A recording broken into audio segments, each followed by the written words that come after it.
So hello guys, आप सभी का स्वागत है हमारे चैनल कोडिंग मोनास्ट्री पे। और यहाँ पर हम लेसन नंबर 3 के आखिरी पार्ट पर आ चुके हैं, दैट इज पार्ट नंबर 5। यहाँ पर हम सारे बचे हुए इंपॉर्टेंट टैग्स जैसे bold, italic, underline, subscript, superscript, इन सब को देखेंगे। तो जल्दी से अपनी कंप्यूटर स्क्रीन पर चलते हैं और इन सारे टैग्स को ख़त्म करके आगे बढ़ते हैं। तो चलिए हम अपनी कंप्यूटर स्क्रीन पर आ गए हैं और यहाँ पर लेसन नंबर 3 पार्ट 5 हम स्टार्ट करने जा रहे हैं, जहाँ पे हम bold, italic, underline, subscript, superscript tag को देखेंगे। थोड़े और भी टैग्स हैं उनको भी यहाँ पर देखेंगे। सबसे पहले बोल्ड, इटैलिक, अंडरलाइन जैसे हमारा माइक्रोसॉफ्ट वर्ड में होता है वैसे यहाँ पर होता है। ये किसी भी टेक्स्ट को क्या हाईलाइट करने के काम आता है, जो इसका मेन मोटिव है वो ये होता है। अब बोल्ड टैग आता कैसे है, सिर्फ बी अगर आप दबा दोगे तो हमारा बोल्ड टैग आ जाएगा। जल्दी से इसको देखते हैं, अपने VS कोड पर आ जाते हैं। तो VS कोड हमारा ये रहा, ठीक है। यहाँ तक हम ऑलरेडी कर चुके थे। 2 हॉरिजॉन्टल लाइंस बना देता हूँ जिससे हम अपने सेक्शन को अलग कर सके। और यहाँ पर एक पैराग्राफ बनाता हूँ, P दबा के सिर्फ लॉरेम लिख देता हूँ। तो लॉरेम लिखने से 34 वर्ड्स का अपने आप एक क्या बोलते हैं, रैंडम वर्ड आ जाते हैं। 34 रैंडम वर्ड्स आ जाते हैं हमारे पास। अब यहाँ पे अगर आप देख रहे हो, कभी कभी इस तरह से हमारे पास रैंडम वर्ड लिखने का फ़ायदा ये होता है कि हमें खुद फालतू टेक्स्ट नहीं लिखना पड़ता जब हम कोडिंग कर रहे हैं। तो ठीक है, तो ये हमारा ये बन गया। अब इसको हम देखते हैं, अपना गो लाइव कर देता है, ठीक है। सो गो लाइव कर देंगे तो ये हमारा लोकल सर्वर क्रिएट हो जाएगा और यहाँ पर ये हमारा आ गया, आप देख पा रहे होगे ये पैराग्राफ आ गया। अब मान लो मुझे इस वाले वर्ड को, ये वाला जो वर्ड है इसको बोल्ड करना है, तो क्या करेंगे, यहाँ पर बी टैग डाल देंगे। तो बी दबाओगे तो अपने आप ही बोल्ड टैग आ जाएगा, एंटर मार दो, बोल्ड टैग आ गया। अब इस वाले वर्ड को उठा के इसके बीच में डाल दो, ठीक है। तो आप देखोगे कि ये बोल्ड हो गया है, देख रहे हो आप, ये वाला वर्ड बोल्ड हो गया है, ठीक है। ये जो वर्ड है वो बोल्ड हो गया है। सिमिलरली अगर आप देखो, जैसे फॉर एग्जांपल अगर आपको, ये हमने बी टैग डाल दिया, अगर आपको कोई और वर्ड बोल्ड करना है, जैसे आप यहाँ पे बी डाल दो और आप चाहते हो कि भाई ये 3 वर्ड जो है वो बोल्ड हो जाए, तो इन तीनों को काट के इसके बीच में डाल दो, सेव कर दो, आप देखोगे ये तीनों बोल्ड हो जाएंगे। तो बड़े आराम से आप ये चीज़ देख पा रहे होगे बिना किसी दिक्कत के। अब हम आते हैं अपने स्लाइड पर। देखिए यहाँ पर जो बी टैग है और एक और टैग होता है स्ट्रॉन्ग टैग, ये वाला। तो दोनों का काम सेम होता है, मतलब दोनों आपको जो ब्राउज़र पे दिखाई देंगे वो सेम दिखाई देंगे, लेकिन बी टैग जो है वो किसी को बोल्ड करता है विदाउट मेकिंग इट इम्पॉर्टेंट, ठीक है, उसको इम्पॉर्टेंस नहीं बढ़ाता, ठीक है। लेकिन स्ट्रॉन्ग टैग जो होता है वो उसको बोल्ड भी करता है और उस टेक्स्ट की इंपॉर्टेंस को इंक्रीज करता है।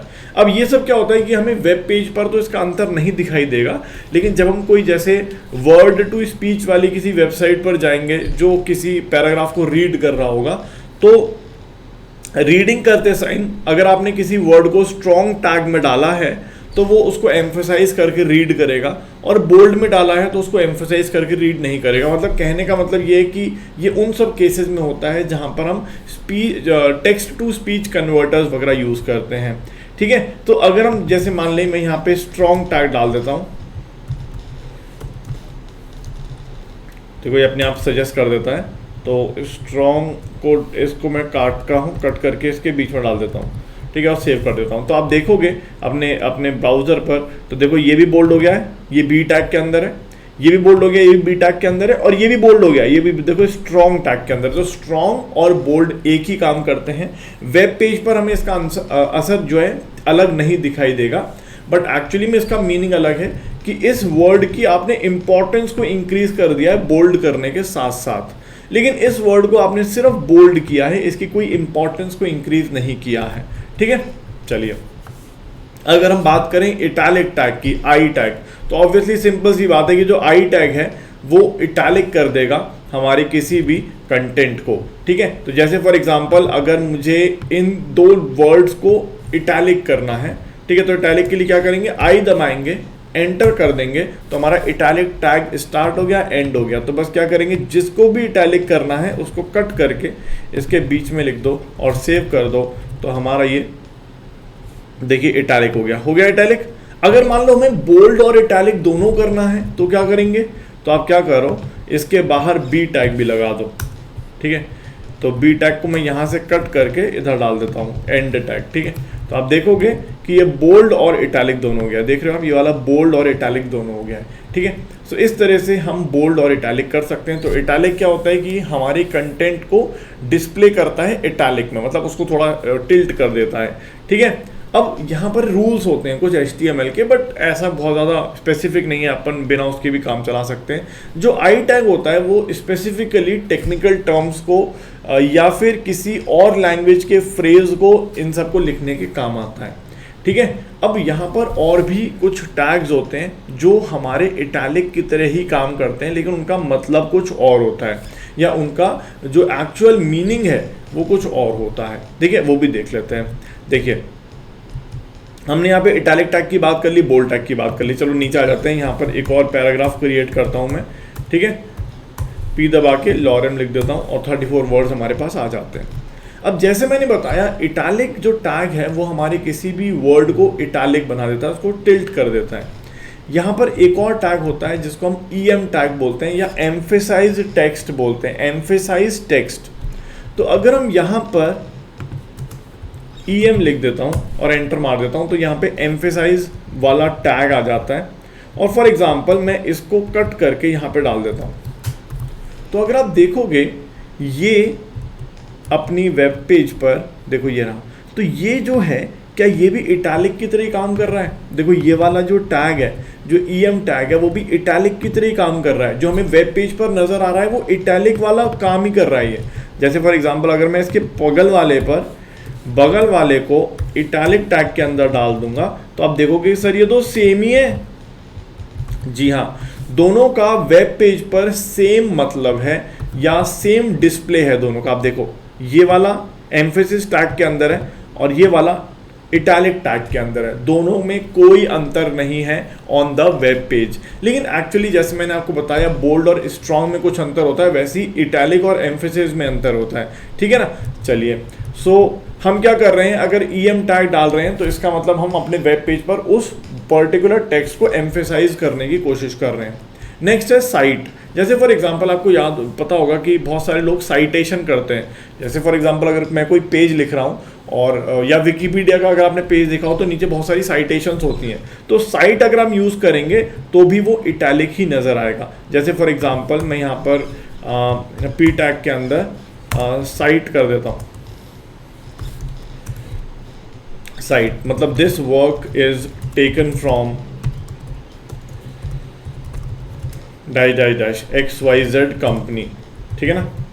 तो इस तरह से अगर मैं कर देता हूँ तो आप अगर यहाँ पे आओगे तो आप देखोगे ये पूरा का पूरा इटैलिक ही नज़र आ रहा है, ठीक है, मतलब सेम नज़र आएगा। अगर मैं इसको कॉपी कर दूँ ऐसे करके और यहाँ पे साइट की जगह I टैग बना दूँ, I टैग स्टार्ट और I टैग एंड, तो यहाँ पे आप देखोगे कि यार ये वाला जो है वो सेम ही नज़र आएगा। देखो आप ये देखो दोनों सेम ही नज़र आ रहे हैं। बट क्या है कि जब भी आपको साइटेशन करनी है तो इटैलिक वर्ड ना यूज़ करके साइट वर्ड यूज़ करेंगे, क्योंकि उसमें क्या होता है कि ये सब ना रूल्स बने हुए हैं, HTML कोडिंग के रूल्स हैं। जब कोई ब्राउज़र इसको पढ़ेगा तो अगर आप सिर्फ इटैलिक कर दोगे तो वो उसको सिर्फ इटैलिक की तरह ही पढ़ेगा, लेकिन अगर आप उसको साइट के अंदर डाल दोगे तो ब्राउज़र को भी पता चल जाएगा कि यहाँ पे हम किसी के काम को साइट कर रहे हैं, किसी के काम की साइटेशन हो रही है यहाँ पे, ठीक है। तो साइट हो गया। इसके बाद डेफिनेशन, अगर आप कहीं भी कोई डेफिनेशन देना चाहते हो तो डेफिनेशन वर्ड भी आप यूज़ कर सकते हो। जैसे फॉर एग्जांपल अगर मैं इसी को कॉपी कर लूँ, for example this is my definition, तो DFN आप डाल दो।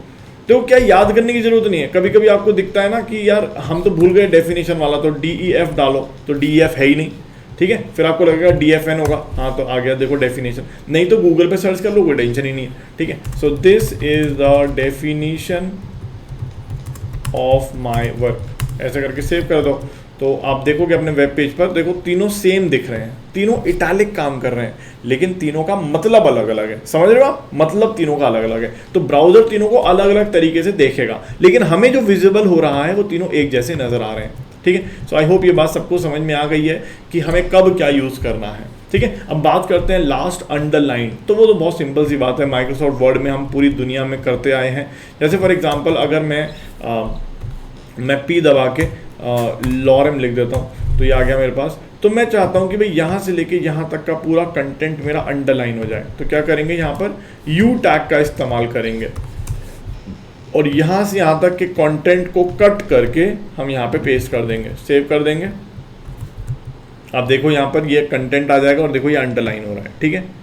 अब मान लो चाहे आप बोल्ड और अंडरलाइन सब करना चाहते हो तो आप क्या करो, यहाँ पे बी टैग डाल दो और बी टैग का जो क्लोजिंग टैग है वो इसको एंड में डाल दो, ठीक है ना। इस तरह से सेव करो तो देखो बोल्ड और अंडरलाइन हो गए। अगर आप यहाँ पे आई डाल दोगे तो इटैलिक भी हो जाएगा। तो इस तरह से आप अंडरलाइन भी कर सकते हो, हेल्प करता है कभी कभी हमें टेक्स्ट को एम्फेसाइज करने में। तो ये सारी बातें हमने कर ली हैं। अब बात करते हैं सबस्क्रिप्ट और सुपरस्क्रिप्ट। तो हम सब ने केमिस्ट्री पढ़ी हुई है थोड़ी बहुत, ठीक है। तो जल्दी से हम लोग देख लेते हैं अपना सबस्क्रिप्ट एंड सुपरस्क्रिप्ट, ठीक है। तो क्वाड्रेटिक इक्वेशन और हम लोग यहाँ पर केमिकल इक्वेशन लिखने की कोशिश करेंगे। तो यहाँ पर अब हम सबस्क्रिप्ट और सुपरस्क्रिप्ट की बात करेंगे। तो यहाँ पर हमने क्या क्या कर लिया, हमने पढ़ लिया है bold tag,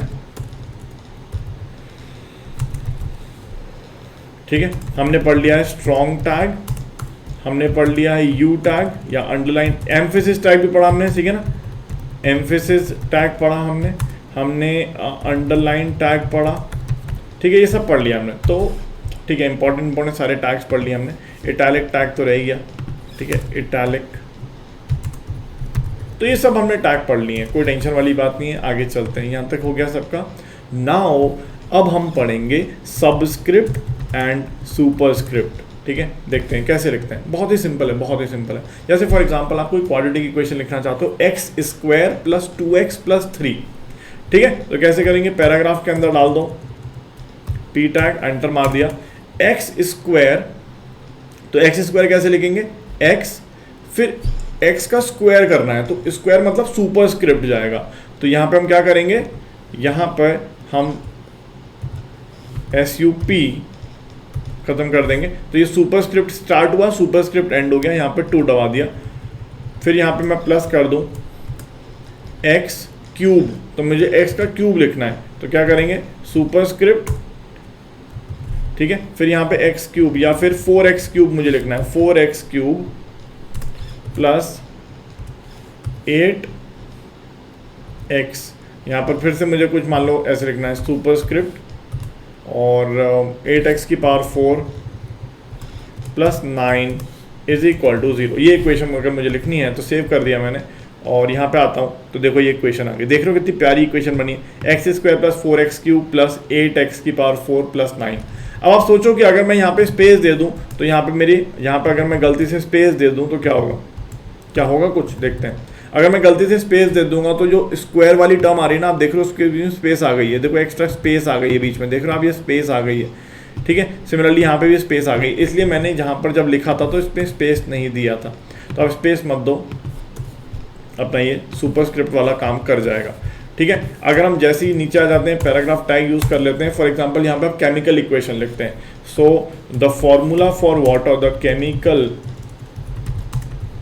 formula for water is H2O होता है ना, तो H और यहाँ पे हम नीचे मुझे 2 चाहिए, सबस्क्रिप्ट में 2 चाहिए। तो कैसे करेंगे, यहाँ पर स्टार्ट करेंगे टैग SUB डाल देंगे, बंद करेंगे टैग H2 और यहाँ पे O डाल देंगे, ठीक है। सेव कर देंगे, देखिए आता है कि नहीं, देखो आगे कितना बढ़िया लिखा हुआ है, the chemical formula for water is H2O। तो इस तरह से सुपरस्क्रिप्ट और सबस्क्रिप्ट का इस्तेमाल हम कर सकते हैं, काफ़ी यूजफुल रहता है ये, ठीक है। अब इसके बाद यहाँ पे हमने सारे टैग्स कर लिए, लेकिन अभी बहुत सारे टैग्स बचे हुए हैं। जैसे अभी हम लोग टेबल्स के बारे में पढ़ेंगे, फॉर्म्स के बारे में पढ़ेंगे और लिस्ट के बारे में पढ़ेंगे, तो वो सब अभी हम लोग पढ़ेंगे।